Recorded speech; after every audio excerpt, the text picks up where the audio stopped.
L'année 2023 tire à sa fin et l'heure est maintenant au bilan pour les élus de l'Est du Québec. Aujourd'hui, avec nous, le député de Matane-Matapédia, Pascal Bérubé, bienvenue en studio. Tout d'abord, sur le plan politique, avec cette montée fulgurante des intentions de vote du Parti québécois, c'est une nouvelle encourageante en fin d'année. C'est des bonnes nouvelles. Le Parti québécois est maintenant en première place des sondages nationaux, devant la CAQ.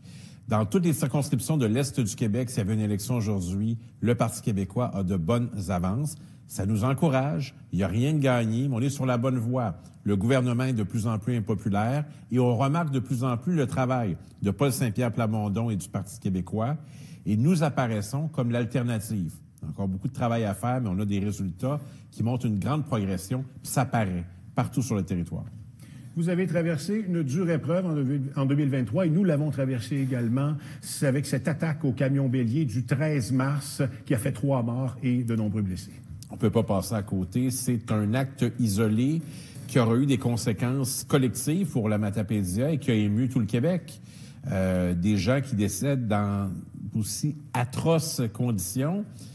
Ce qui était important comme député, c'était d'être présent, d'envoyer les bons messages, de réconforter, d'inviter les gens à ne pas céder à la colère, parce qu'il y avait ça, assurer la suite, parce qu'il fallait vivre ensemble. Donc, ça a été éprouvant, mais ça a été nécessaire d'être très présent avec les gens de chez nous. D'ailleurs, on m'a remercié souvent de ma présence et du ton que j'ai utilisé.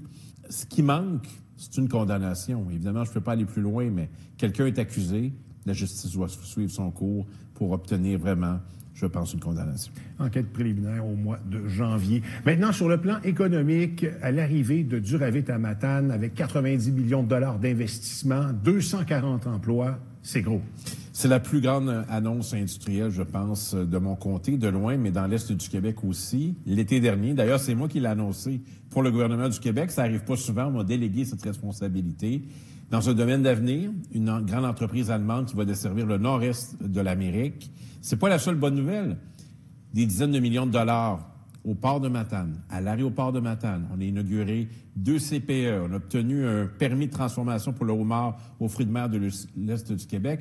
Relance de l'éolien à venir en 2024 avec Marmen. Donc, tous les secteurs industriels fonctionnent bien. Beaucoup d'annonces. Puis je pourrais même parler de l'Éméchin, qui a une nouvelle administration, le groupe Océan pour son chantier maritime.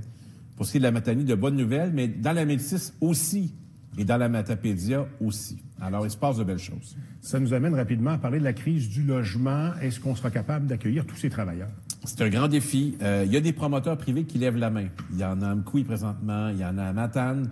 Ça prend du logement social pour les plus vulnérables. Ça prend des maisons qui se libèrent. C'est le grand défi d'attirer des gens de chez nous. Je pense qu'on peut y arriver, mais on est déjà à pied d'œuvre avec l'administration notamment du maire de Matane. Mais la ville de Montjoly aussi est très active, et la ville d'Amqui, et même les municipalités rurales. On essaie de faire de la place pour accueillir des travailleurs et des citoyens. Donc oui, on a une obligation de résultat, puis on va réussir. Et en terminant, un souvenir de Noël. Ici même, ma première apparition télé, 1979, j'ai 4 ans. C'est l'émission du Père Noël en direct avec Jean Brisson. Et là, quand ça commence, j'ai un peu compris, là, c'était quoi le mode d'opération. Je cours, je m'assois sur les genoux de Jean Brisson, qui était le Père Noël, je fais ma demande.